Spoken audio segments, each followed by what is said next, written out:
Hugo, ¿cómo estás? Pésimo. ¿Pésimo?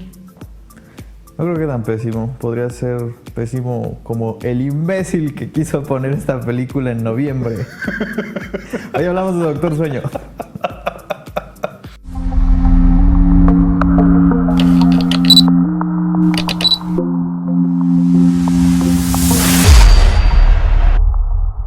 Pues Doctor Sueño. Esta película que también cierra un ciclo de casi duelo de Stephen King de manera personal. Pero primero, hablemos un poquito del Resplandor. ¿Qué piensas tú del Resplandor? Ay.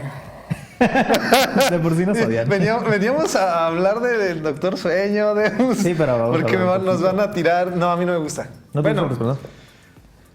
Tiene cosas buenas, sin lugar a dudas, pero yo sí soy de los que sienten que Stanley Kubrick no le hizo homenaje al libro de Stephen King, y en lo personal es uno de los libros que más me gustan de Stephen King. Creo que dejó de lado muchas cosas. No le resto a toda la calidad de producción que tiene Stanley Kubrick en la película, pero no respeta la historia y no me gusta. De hecho, lo hace de manera burlona, ¿no? Desde el simple hecho de cambiar el color de los coches porque el bocho es rojo y el auto de la nieve es amarillo.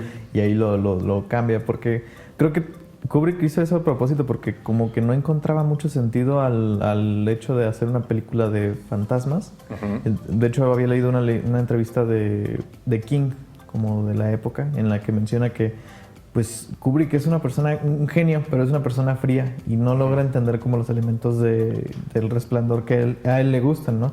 Porque el Resplandor es un libro muy casi como una especie de sanación para King, casi como todos sus libros, ¿no? Siempre tienen escritores ebrios y esto, pero este es el primero que aparece este elemento y también como los problemas que tiene de su familia. Uh-huh. Sí, y realmente es una historia muy bien trabajada por parte de Stephen King, en la que vemos cómo el personaje de Jack Torrance uh-huh. está en un proceso, primero el de sanación, pero al llegar al hotel lo consume, uh-huh. pero lo va consumiendo poco a poco. Y en la película, desde el principio, Jack no quiere a su familia. Sí. Es una persona que eso le da un elemento interesante, que eso es lo que le defiendo un poco. Ajá. O sea, el elemento de que no sea tanto los fantasmas, sino como la psique de una persona que de plano, o sea, en un momento de enclaustración completa con gente que de plano no quiere, que lo han encerrado a este punto donde terminan por su alcoholismo y él les echa la culpa. Y pues se vuelve loco, ¿no? Eso es quizás lo más escabroso de la película. Es válido, pero funciona más como lo trabaja Stephen King en el libro. Porque, o sea, está la misma situación, o sea, porque sabes que el personaje está en un proceso de sanación y dentro de esa sanación es la aceptación de su familia. Y al final de cuentas, lo que va viviendo con la claustrofobia, con los elementos que van apareciendo en el Hotel Overlook, pues termina tronando y es algo que se va paso a paso a lo largo de quién sabe cuántas páginas tiene el libro. ¿No es tan largo el Resplandor? No, pero sí es de los largos de Stephen King. Largo, la de Apocalipsis y... Bueno, no son otra historia. Y eso que es una de las peores ediciones que puedes leer en el baño porque tomote y ahí estás. Es un buen brazo leyendo las aventuras de los perdedores, ¿no? Mira, güey, nada más de leer. Stephen King en el baño. Pues El Resplandor se estrenó en el 81, si no me equivoco. Y fue un éxito de taquilla. No fue un éxito de crítica, sino hasta tiempo después. Uh-huh. De hecho, es de las películas más taquilleras de Warner Bros. De la época. Uh-huh. Y pues obviamente creo que el factor es por Jack Nicholson, no tanto por Kubrick, porque Kubrick venía de Barry Lyndon y uh-huh. o sea, fue un fracaso de taquilla. O sea, no es que necesariamente el señor fuera veneno de taquilla, pero ya en ese tiempo no estaba demostrando ser efectivo, resultados. ¿no? Ajá, no estaba demostrando resultados. Y pues pasa el tiempo y Stephen King hace como una especie de... Hace una secuela, que es uh-huh. Doctor Sueño. Esa la hace en el 2016, si no me equivoco. 13. 2016, 13. pero la hace yo creo que también como sabiendo de que la película del Resplandor es lo que la gente recuerda del Resplandor. Porque incluso hay una adaptación de televisión, no sé si la hayas visto. No la he visto, pero dicen que es muy buena. No. ¿No? Ok. Qué bueno que no la he visto. No, muchos de los elementos que tiene la novela ahí los traduce. Incluso, si no me equivoco, el guión es de Stephen King. Ajá. Y te quedas... Una cosa es que te quejes de que no ponen tus elementos, pero también hay que ponerlos bien, ¿no?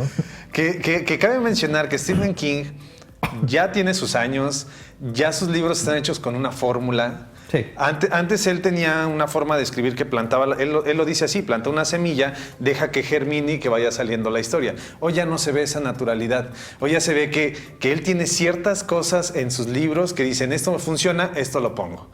Entonces, y eso lo siento precisamente. Pues de hecho, Doctor Sueño es parte de una encuesta que hizo con sus fanáticos y de, oigan, ¿quieren que escriba una secuela del Resplandor o era un libro de la Torre Oscura?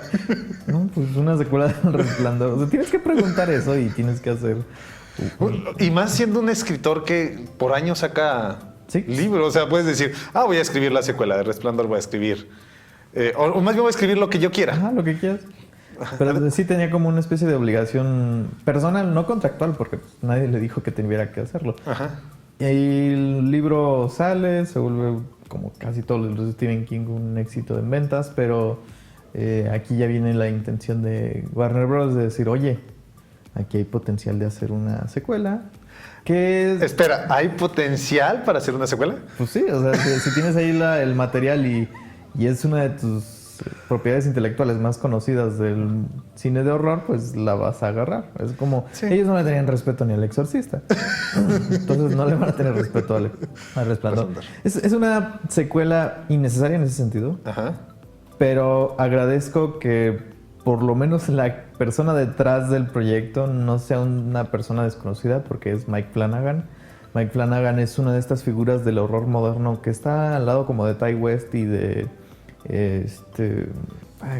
Ari Aster, el que hizo Midsommar. O sea, es una figura muy conocida dentro del cine de horror. Y es una persona que también yo defiendo mucho en el sentido de que todos sus proyectos son como proyectos valientes. O sea, hace una secuela de Ouija, que era la producción de Michael Bay, y la hace incluso mejor. Digo, no es que sea perfecta, pero es mejor. Hace una de las mejores series de horror de nuestros tiempos. Ahí sí no te discuto para nada. De hecho, está muy bien hecha. Es buenísima. Y hace también una adaptación muy aceptable de un libro de Stephen King que en ese momento nadie quería adaptar porque decían que era imposible, que es El Juego de Geralt. Que tiene su complejidad porque todo se mueve en un solo lugar. En un solo lugar. Y yo me atrevería a decir que es mejor que eso, que salió ese mismo año. Solamente que nadie vio El Juego de Geralt. Todo el mundo veía la de eso, capítulo 1. Yo tengo mis puntos encontrados con eso, con esa idea, porque la película de eso, la primera, sí me agradó bastante. Andy Muschietti para mí es un muy buen director.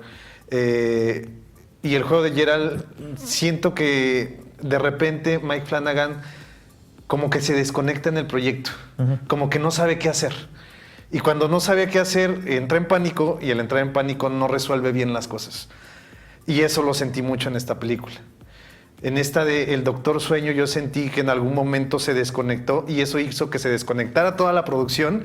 Y, por ejemplo, cuando está esta parte en donde van en el coche, que van a desenterrar el cuerpo para demostrarle a su amigo que... que lo que estaba a punto, o sea, lo que le iba a contar es cierto, o lo que le estaba contando es cierto, ahí sentí como que incluso las actuaciones estaban flojas, que estaba como dirigido sin ningún lado, como que no tenía un control total en lo que estaba, lo que iba a ser el resultado final. Gran parte de ese elemento que yo también lo percibí, creo que es por el montaje. No sé si te fijaste tú.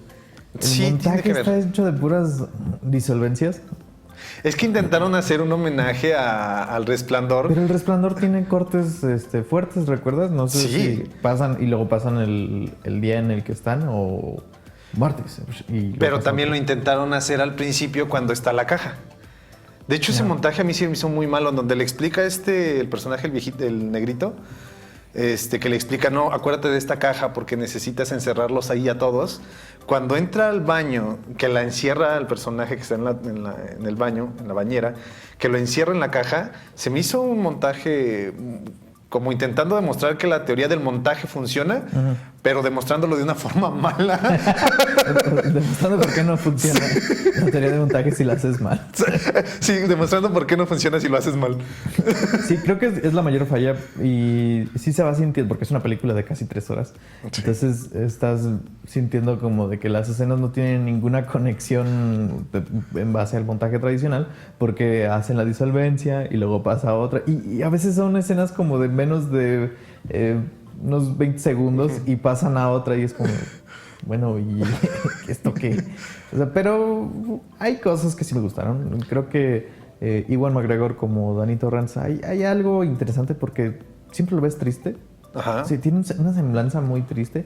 Y creo que tiene mucho que ver con que Flanagan tiene como esta fascinación por los personajes. Que, digo, no es la primera vez que maneja un personaje alcohólico, un personaje, y precisamente un personaje de una serie de terror o un filme de terror, en donde carga con sus demonios y que también estos demonios son expresados en el mundo normal, ¿no? Creo que el personaje de Danny sí funciona y me gusta también que la película se dé un poco su tiempo. Porque otra película ya hubiera empezado con Danny desde ya siendo como el Doctor Sueño. Ajá. Aquí lo ves desde un proceso que ya está como en el punto bajo.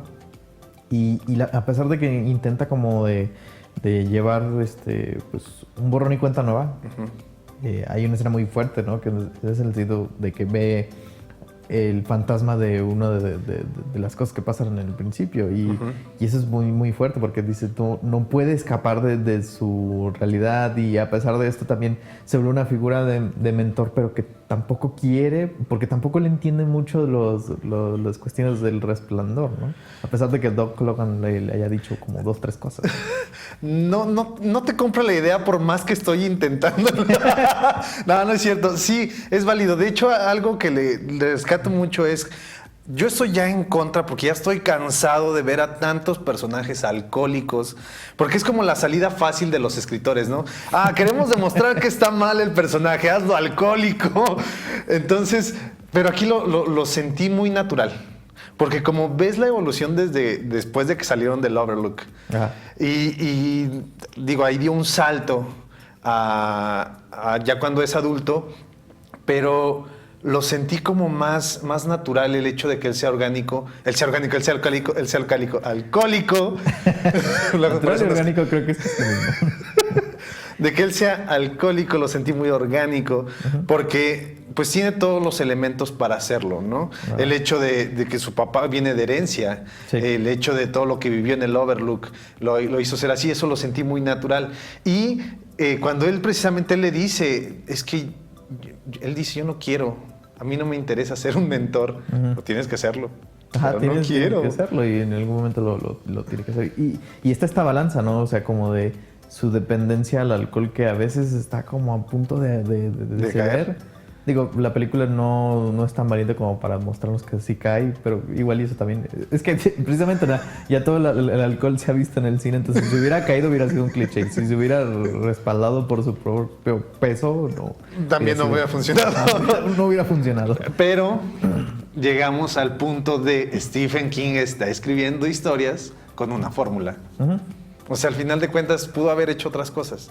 Pero ¿cuántos libros de Stephen King no tienen escritores alcohólicos o personas alcohólicas? O sea, le encanta eso. Incluso la única vez que dirigió es porque estaba alcoholizado, ¿no? Y drogado. Maximum Overdrive. Pero, ¿cuántos personajes de Stephen King no son escritores? ¿En qué libro no sale un escritor? Yo creo que en Carrie. Y ya. Sería interesante investigar eso, pero... ¿No se meterían mascotas? Al final...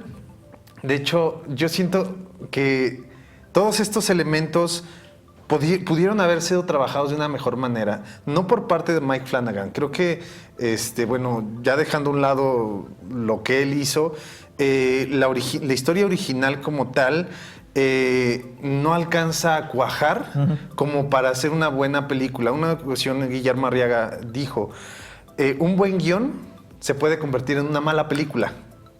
Un mal guión nunca, nunca se va a convertir en una buena película. Sí, pues es la base. Y de hecho es lo que estaba pensando mientras lo veía, entre tanta disolvencia y ciertos elementos que como que están planteados pero nunca desarrollados, como por ejemplo, ¿qué hace toda la familia? O sea, se supone que cada uno tiene poderes y contratan precisamente una que tiene la capacidad de controlar la mente de las personas. Ajá. ¿Qué hacen los demás?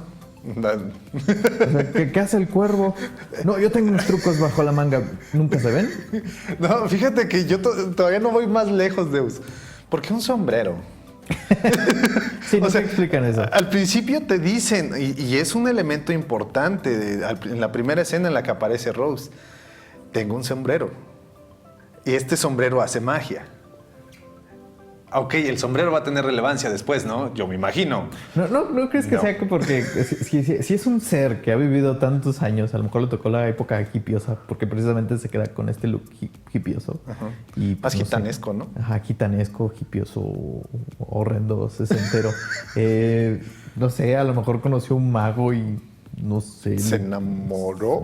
Le chupó el alma y no sé, se quedó con el gozo. Oye, pero otra cosa, ya metiéndonos con los villanos. Sí, no sabes qué hacen ninguno de los otros miembros de la familia. Ninguno.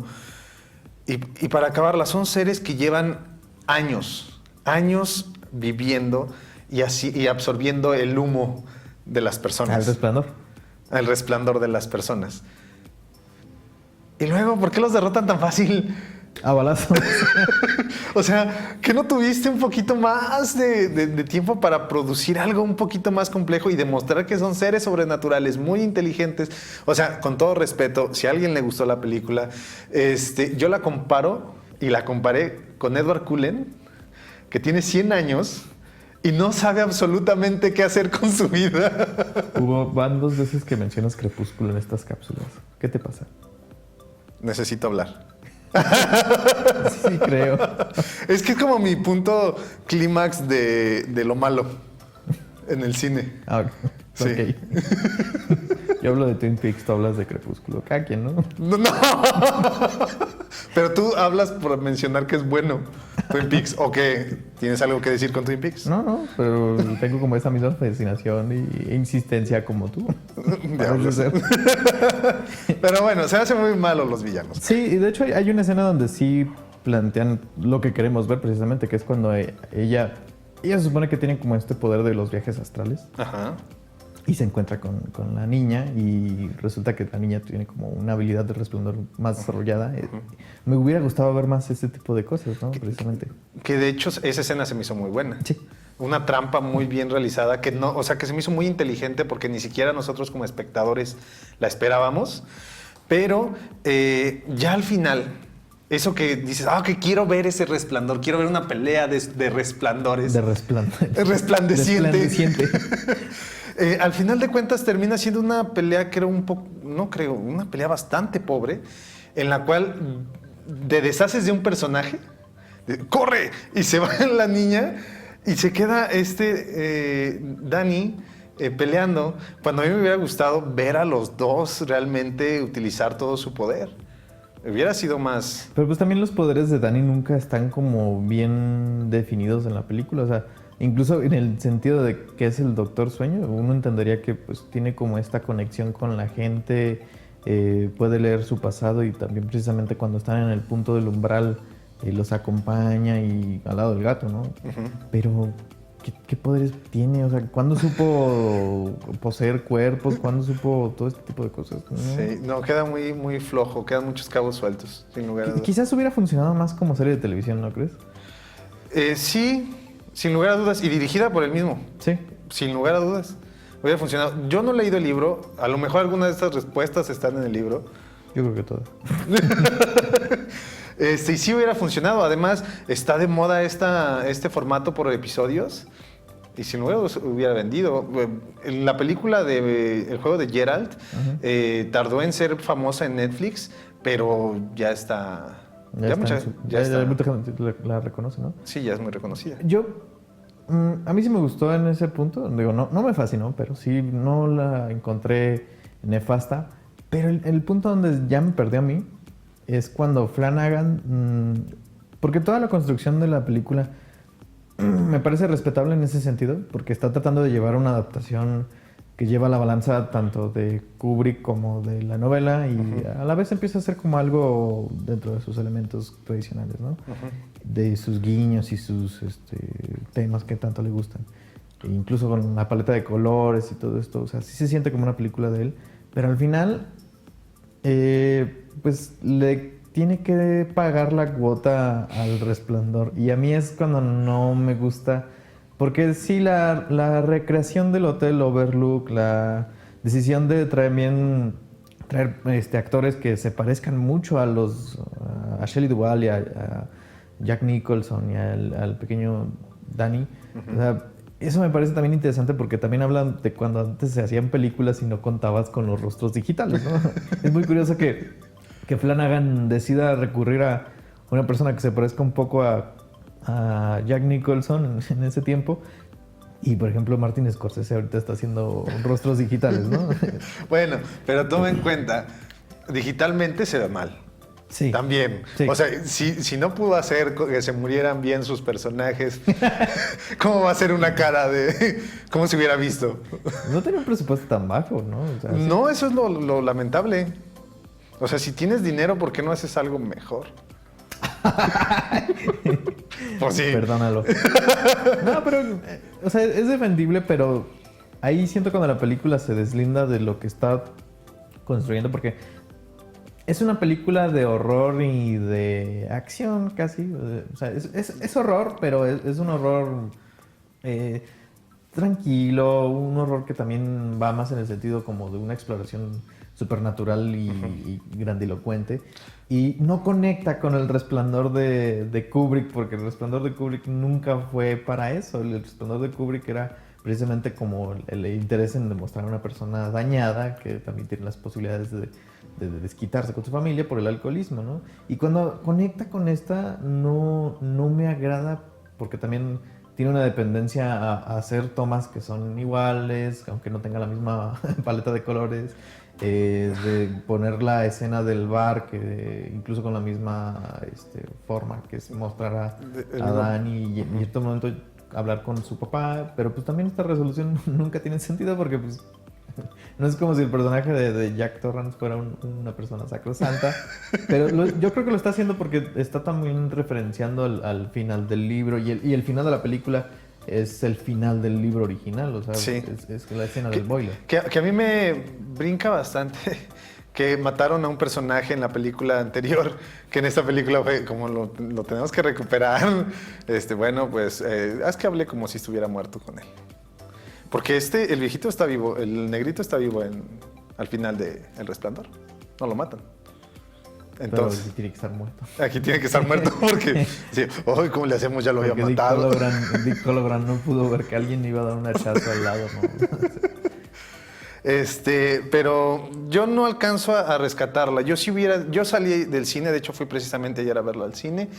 Salí del cine y dije, si lo hubiera visto en mi casa, en un servicio de streaming, no me hubiera arrepentido. Verla en cine se me hace como... Yo creo que esa experiencia que ya tiene precisamente ahorita Mike Flanagan, que está más metido en Netflix, hicieron que hiciera una producción como la tenemos ahorita, esta de Doctor Sueño. El simple hecho del Doctor Sueño se me hizo en la película un recurso como muy barato que no conecta con los demás aparte. Que no conecta con lo demás exactamente, que pudieron haberle hecho más pero no lo hicieron. Entonces tiene demasiados cabos sueltos, una película que de verdad no volvería a ver, no recomendaría así. Yo sí la recomiendo, pero a medios. O sea, tampoco digo que es la mejor, bueno, quizás sí sea la mejor adaptación de Stephen King del año, pero tampoco es decir mucho. Sí, compites contra eso, capítulo 2. Sí, y eso, capítulo 2, es como más decepcionante. Sí, mucho más decepcionante. Pero hay elementos que sí me gustaron, las actuaciones también me gusta el personaje de Rebecca Ferguson como la del sombrero, que no recuerdo. Rosy, la del sombrero. Así tal cual. Me agrada, o sea, también no se me hace un mal villano, se me hace como un villano como con potencial. Y incluso también las secuencias como cuando está iniciando a la niña Olga. Es como... Está interesante esta construcción de un... Me recuerda más en este elemento como a la escritura de Clive Barker. No sé si tú hayas leído Clive Barker, que hizo Hellraiser y también Los Hijos de la Noche, que es Nightblood. No. O sea, tiene como este tono precisamente, más que de Stephen King. De hecho, sí es un villano no tan característico de Stephen King, pero precisamente por eso siento que se siente se siente tan flojo, porque no lo hizo tan natural, pero tiene potencial. Lo malo es que se queda en potencial. Sí, y de hecho también la película no es muy sabia y se deshace de su villano. Y todavía faltan como otros 15 minutos de película. Es como de... Porque tengo que recrear escenas del Resplandor, ¿no? Y tengo que poner a los personajes. ¿Dónde está ¿dónde está el perro?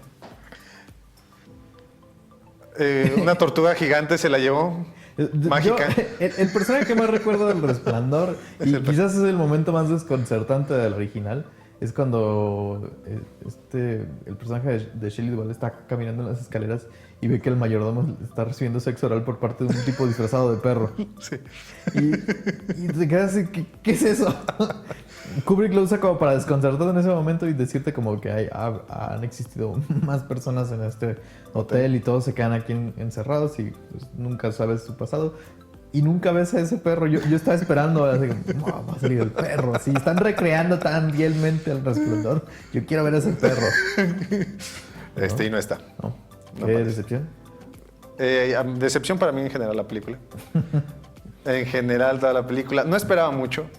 Desde que yo vi el libro en una tienda de libros, no voy a decir el nombre. A 60 pesos, dijiste. Esto nunca es bueno. No, acababa de salir y estaba en 250, 300, con lo que estuviera. Dije, la continuación del Resplandor. Muchas gracias. No lo necesito, no me hace falta. Porque son historias que realmente concluyó bastante bien para mí el libro. Una muy buena historia, de las primeras lecturas que tuve de Stephen King, y prefiero dejarlo así. ¿Fue tu primer libro de Stephen King? No película, libro. No, o sea, tu primer libro de Stephen King. De los primeros. El mío fue Cujo. ¿Neta? Sí. Yo leí no me acuerdo cuál leí primero, después El Resplandor, después leí eso, después Cujo y después Carrie. No, mis primeros 3 fueron cuando vivía al lado de una tienda, un supermercado.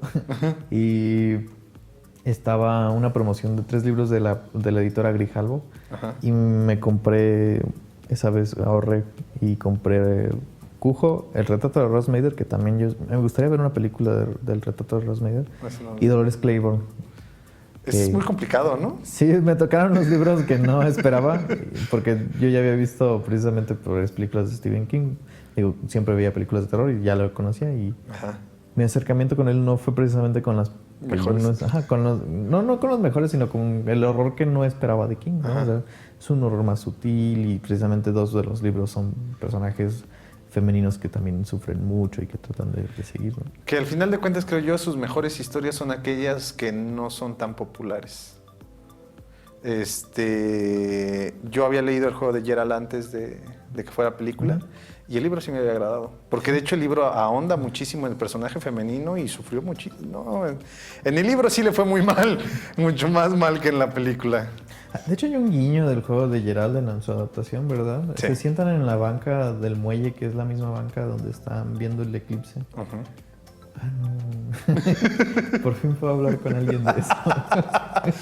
Sí, así es. Pero bueno, en general, nos estamos desviando. El Doctor Sueño, no, en un cierre general, se me hizo una película que no demuestra el dinero de producción, que no alcanza a hacerle el homenaje que quiere hacer a todo lo que quiere hacer el homenaje, ¿no? Al libro, a Stanley Kubrick, e incluso ofrecerle un nuevo terror a la gente con este estilo tan de él. Entonces, a querer abarcar tanto, no alcanza a ofrecer un producto de calidad. Y los viajes astrales siento que también los pudieron haber hecho mejor. No me desagradó del todo, pero lo sentí como una escena más, cuando debió de haber sido una escena así realmente. Como un momento grandilocuente. Exactamente. Yo no la odié. Yo creo que hay potencial.